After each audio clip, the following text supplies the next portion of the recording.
Olá, me chamo Maria de Quadros Perlim, sou estudante da Universidade Una Salle, estou cursando o curso de Engenharia Mecânica e hoje faremos o teste de flexão e deformação dos materiais.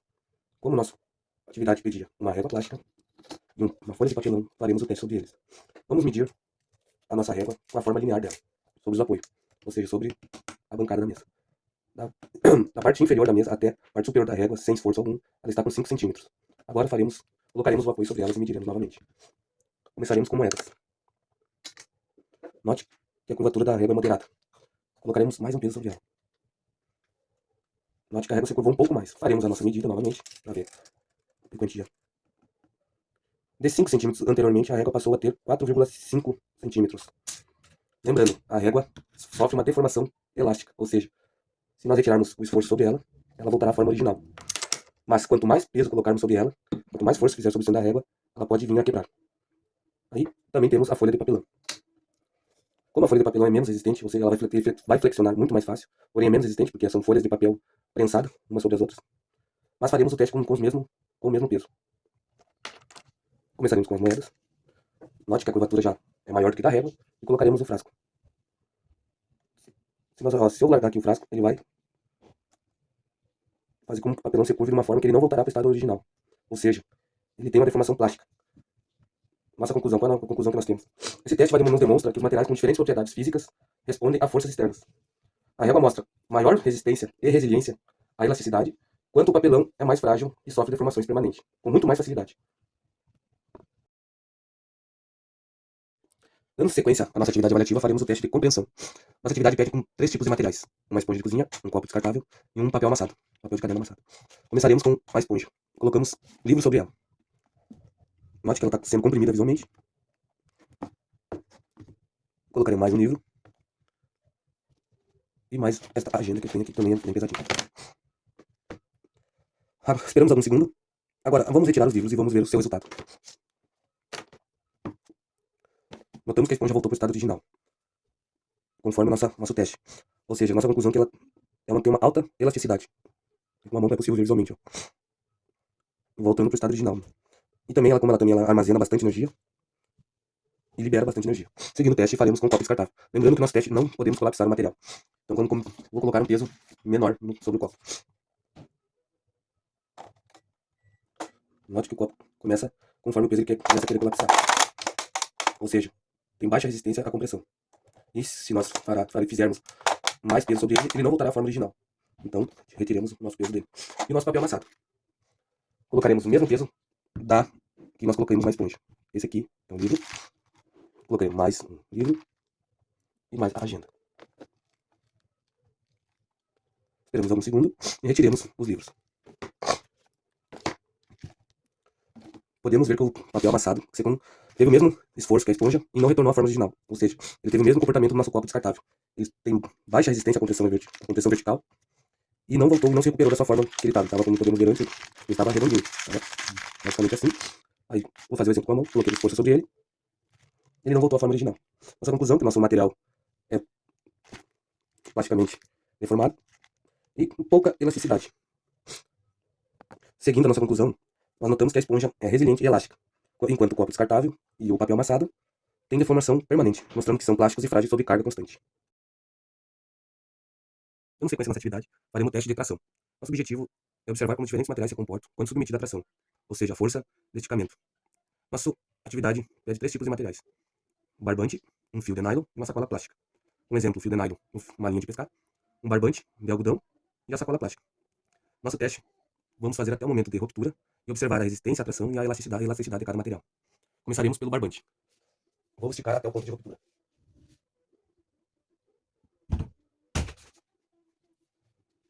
Notamos que o nosso barbante tem pouca elasticidade, ou seja, qualquer momento ele pode se romper. Material menos resistente.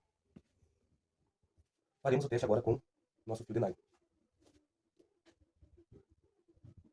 Veja que é um material bem mais resistente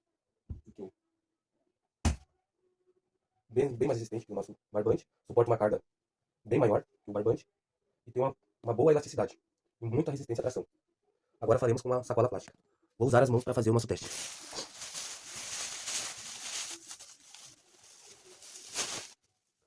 Já a sacola plástica se estica consideravelmente de forma mais desigual do que os outros materiais. pode rasgar antes de se romper totalmente. Nossa conclusão: alta deformação, mais baixa resistência e se rompe mais facilmente do que os outros materiais.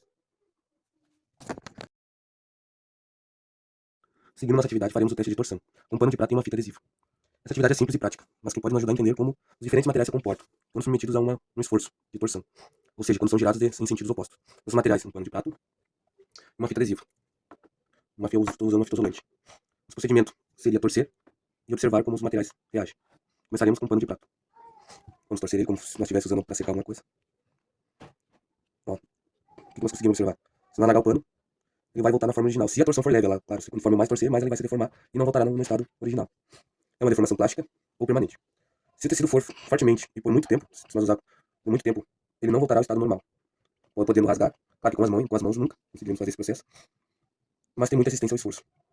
Nós entendemos que o material resistente ao esforço aplicado suporta uma boa torção, tem uma deformação elástica, voltando ao estado normal. Agora faremos com uma fita adesiva, o isolante. Vou pegar um pedaço e vou torcer, do mesmo jeito.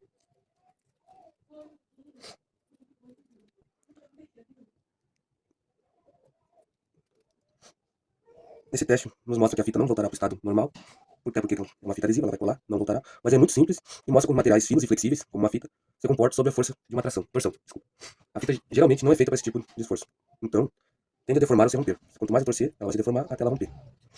É um ótimo exemplo como materiais respondem a forças aplicadas fora de uso convencional. Dando continuidade ao nosso trabalho, faremos o teste de cisalhamento. Nossos materiais usados para esse teste são uma folha de papel e um pedaço de uma placa de EVA. Faremos o teste com as mãos. Nosso teste de cisalhamento é o esforço contrário um do outro, ou seja, se eu puxar para esse lado a folha, eu puxarei para o contrário para esse. Exatamente assim. Farei novamente. É um teste simples, mas nos ajuda a observar quanto o material resiste ao esforço cortante. Faremos o mesmo teste com a placa de EVA. Vamos notar que a placa de EVA, por ser mais elástica, ela resiste mais ao nosso teste. E a sua distribuição de força é maior antes de se romper. Note. Novamente. Ela ser flexível, ela resiste mais. E a sua distribuição de força também é maior. Novamente. Ó, usei uma força considerável para conseguir rasgar. Ele deforma primeiro, para depois rasgar. Ele vai deformar antes para depois rasgar. Já o nosso papel, não fizemos basicamente esforço nenhum. Então ele não resiste bem ao cisalhamento. Ele é rígido e quebra facilmente. Nosso último teste da nossa atividade são para testar a resistência entre pórticos e treliça. O pórtico foi feito com palitinhos de picolé e a trelicinha com palitinhos de churrasco. A treliça foi feita na base triangular, para nós conseguir dividir bem os esforços sobre ela. Mesma coisa com o pórtico. Nosso objetivo desse teste é avaliar a estrutura. Qual é a mais eficiente, qual tem a melhor distribuição de forças e qual resiste ao peso que nós vamos testar sobre elas. A treliça, como eu falei, foi feita em triângulos, que é mais estável, mantém sua forma sob pressão distribuída. Já o pórtico, como disse, foi feito com bases verticais, com palitos de picolé, com palitinhos na horizontais. Vamos fazer nosso teste sobre eles. Começarei com o teste com cadernos. Não teve nenhuma reação ainda. Colocarei mais um livro. Mais um livro. Mais uma agenda que eu tenho. Mais esse peso, aproximadamente uns 3 kg. Resistiu bem, por causa da distribuição de força. Eu coloquei essa guia aqui para auxiliar na hora do esforço. Como vai fazer força para baixo, também por baixo coloquei um palito na emenda dos palitos aqui, ó, por baixo. A força dela vai ser central, então por isso eu coloquei um palito colado na emenda. E com a distribuição, ela tocará a força nessas guias. Faremos o mesmo teste com a treliça.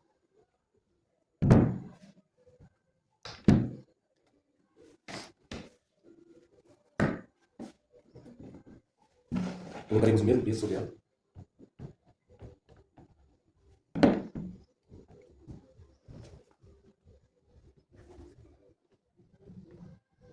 Vou separar isso aqui.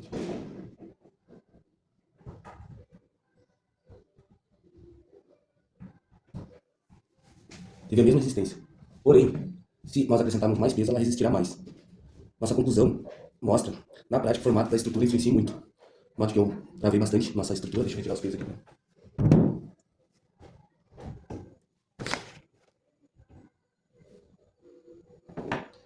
Fiz o travamento na vertical, horizontal. Embaixo fiz esse formato em X, como simulação, mais base, na hora que for fazer a força perpendicular para baixo, ele auxiliará no nosso esforço.